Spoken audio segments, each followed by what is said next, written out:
Shut up and sit down. 8.4 demand for greater autonomy of the states. अब देखो, जो राज्य हैं वह यह मांग करते हैं, ठीक है, कि उनका अपना स्वराज्य हो। The founding father of the Indian constitution were deeply concerned about ensuring the unity and integrity of the country. अब जो लोग हमारे भारतीय संविधान को लिखे थे, ठीक है, वो इस चीज का बहुत ध्यान दिए थे कि पूरे देश में एकता बनी रहे, अखंडता बनी रहे, पूरा देश हमेशा एक साथ जुड़ा रहे। They were aware of the forces of disruption and disunity working within the country. उनको यह पता था कि ऐसे भी लोग होंगे, ऐसा भी सरकार आएगा जहां पर देश में अलग होने की बात उठ सकती है। These dangers at the time of independence could be handled only by a strong government at the center. आज़ादी के समय यह जो डर था, यह जो परेशानी थी, यह जो खतरा था, ठीक है, इसको संभालने के लिए उस समय केंद्र सरकार में एक मजबूत सरकार का होना ज़रूरी था। Therefore, the framers of the constitution assigned a predominant role to the center. इसलिए जो लोग हमारे संविधान को बना रहे थे वो केंद्र सरकार को मुख्य रूप से काम दिए थे, विशिष्ट काम दिए थे। At the same time they made provisions for the establishment of cooperative federalism. साथ ही साथ वह यह प्रावधान किए कि मिल के काम होगा, जो संसद है वो हमेशा मिल के चलेगा। The working of the Indian federation during the last 5 decades clearly shows that the relation between the center and the states have not always been cordial. अगर हम लोग 5 दशकों की जो भारत में काम हुआ है, अगर उसको हम लोग देखेंगे, संसद के काम को, विधानसभा, राज्यसभा के काम को देखेंगे, तो ये पाएंगे कि जो केंद्र सरकार है और जो राज्य सरकार है वो हर समय मिलजुट के काम नहीं किए हैं। बहुत बार ऐसा हुआ है कि उनके बीच में मन से काम नहीं हुआ है, ठीक है। The Administrative Reforms Commission and several other commissions were appointed by the Government of India from time to time to regulate center-state relationship. अब देखिए, जो प्रशासनिक बदलाव है, एडमिनिस्ट्रेटिव रिफॉर्म कमीशन लाया गया, अदर दूसरे तरह के कमीशंस लाए गए ताकि जो भारतीय सरकार है वो यह लागू किए, इसलिए ताकि केंद्र सरकार और राज्य सरकार के बीच में अच्छा संबंध बना रहा जा सके। The Union government appointed Sarkariya Commission to suggest ways and means to improve center-state relation. अब जो केंद्र सरकार है वह सरकारीय कमीशन लाए जो कि ये बताएंगे, जो तरीके बताएंगे जिससे केंद्र सरकार और राज्य सरकार के बीच में जो संबंध है वो अच्छे हो सके। The recommendation of the Sarkariya Commission assumes importance so as to evolve an appropriate policy in the areas of legislative, administrative and financial relation.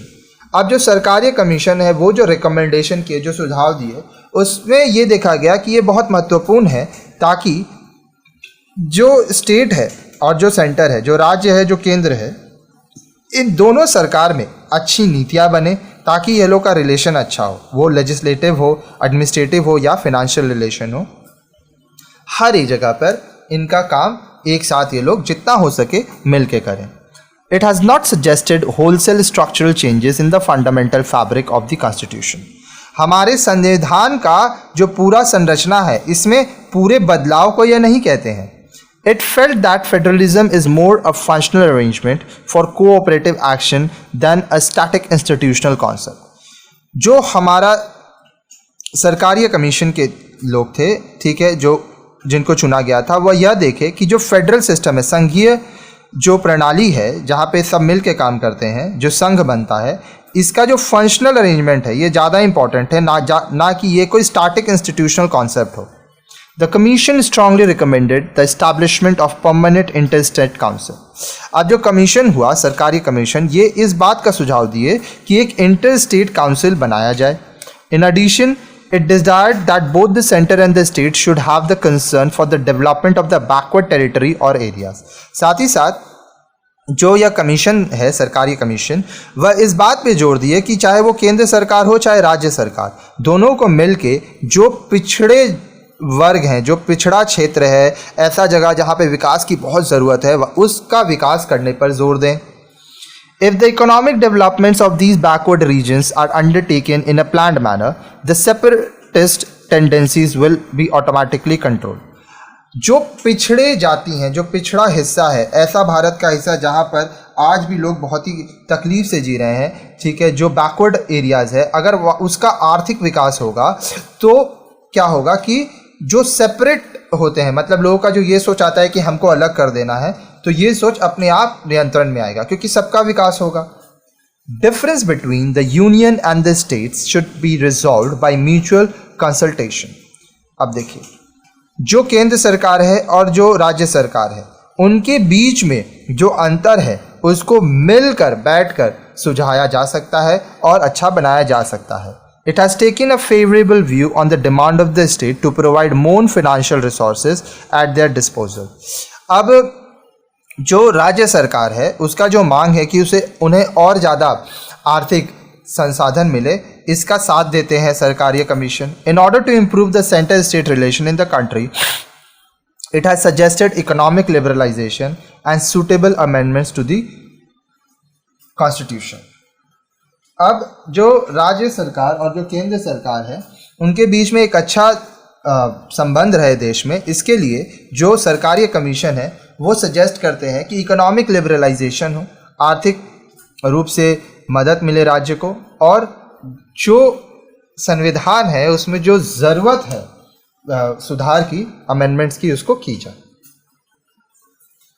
अब देखिए, जो स्टूडेंट हमारे वीडियोस को लाइन से देख रहे हैं वो अभी तक क्या क्या पढ़े हैं इस चैप्टर के वीडियोस को पढ़कर, इस टॉपिक के वीडियोस को पढ़कर. आइए देखते हैं व्हाट यू हैव लर्नड. आपने क्या सीखा. In a federal system of government there is a need for clear cut division of power between the union and the state. अब जो संघीय प्रणाली होती है सरकार की, उसमें केंद्र सरकार और राज्य सरकार के बीच में शक्तियों को बांटा जाता है. This also requires a written and rigid constitution and an independent judiciary to decide disputes between the union and the state. अब केंद्र सरकार, केंद्र और राज्य के बीच में जब कोई डिस्प्यूट होता है, मतभेद होता है, तो उसको ठीक करने के लिए एक आज़ाद न्याय होना चाहिए. जैसे जो कोर्ट हुआ वो अपना इंडिपेंडेंट आज़ादी से काम करेगा. साथ ही साथ जो संविधान है वो लिखित होना चाहिए, वो रिजिड होना चाहिए, आसानी से उसमें बदलाव ना हो पाए. Though the Indian Constitution has all the such features of a federal state, it is indeed difficult to put the Indian Constitution in the category of true federation. अब देखिए, जो भारतीय संविधान है वो फेडरल स्टेट जो होते हैं, संघीय जो राज्य होते हैं, उसके सारे फीचर्स उसमें हैं, सारी विशेषताएं हैं, लेकिन यह बहुत मुश्किल होगा कहना कि जो भारतीय संविधान है वह एक सच्चा संघीय के श्रेणी में, कैटेगरी में आता है.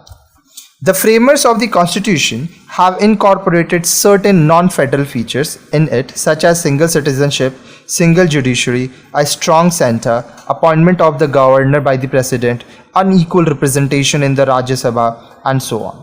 अब जो लोग संविधान बना रहे थे वह हमारे संविधान में नॉन फेडरल फीचर्स भी ऐड किए थे, जैसे कि एकल नागरिकता होगी, जो कानून है, जो कोर्ट है, जो न्याय है वह एक होगा सभी के लिए, केंद्र सरकार स्ट्रांग होगी, उसके पास ज़्यादा शक्तियाँ होंगी, जो प्रेसिडेंट है, राष्ट्रपति है, वो गवर्नर अपॉइंट करेंगे, चुनेंगे, फिर राज्यसभा में अनइक्वल रिप्रेजेंटेशन होगा, और इस तरह से बहुत सारी चीज़ें हैं जो हम लोग आगे पढ़े थे.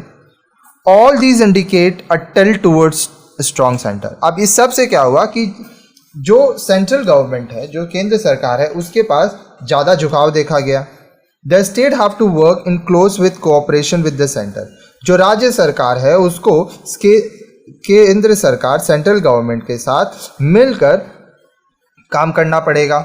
The constitution is federal in form but unitary in spirit. अब देखिए, जो हमारा संविधान है वह संघीय है, लेकिन वह स्वरूप में एक है. पूरा भारत का एक ही संविधान है. ये नहीं कि उसके जो 29 राज्य हैं या जो 6 यूनियन टेरिटरी है सबका अपना अपना संविधान, ऐसा नहीं है. एक ही संविधान है जो सबके लिए है. The study of center-state relationship in legislative, administrative and financial sphere also clearly shows that the center is stronger as compared to the state. जब हम लोग ये पढ़े कि जो केंद्र सरकार और राज्य सरकार के बीच में क्या संबंध है लेजिस्लेटिव, एडमिनिस्ट्रेटिव या फाइनेंशियल स्फीयर में, ठीक है, क्षेत्रों में हम लोग देखें तो ये देखें कि जो सेंटर है उसके पास राज्य सरकार से ज़्यादा शक्तियाँ हैं, ज़्यादा अधिकार है. The center has been assigned a dominant role which become necessary keeping in view the dangers or to the unity and integrity of the nation. अब देखिए सेंटर हमेशा जो केंद्र सरकार है वो राज्य सरकार के ऊपर रहा, इस बात को ध्यान में रखते हुए कि हो सकता है बाद में जो राज्य सरकार है वह इस बात को कहें कि उनको अलग होना है. तो इस खतरे से बचने के लिए कि भारत हमेशा एक रहे, भारत हमेशा सारे राज्यों को मिला कर है, कोई अलग ना हो, इसलिए जो सेंट्रल गवर्नमेंट है उसको ज़्यादा शक्तियाँ दी गई. Therefore, there are provisions for a cooperative federalism. इसलिए कोऑपरेटिव फेडरलिज्म का मिलकर जो संघ चलता है उसका प्रावधान दिया गया है हमारे संविधान में. The working of the Indian Constitution over the years indicates that relations between the center and the states have not remained very coordinate.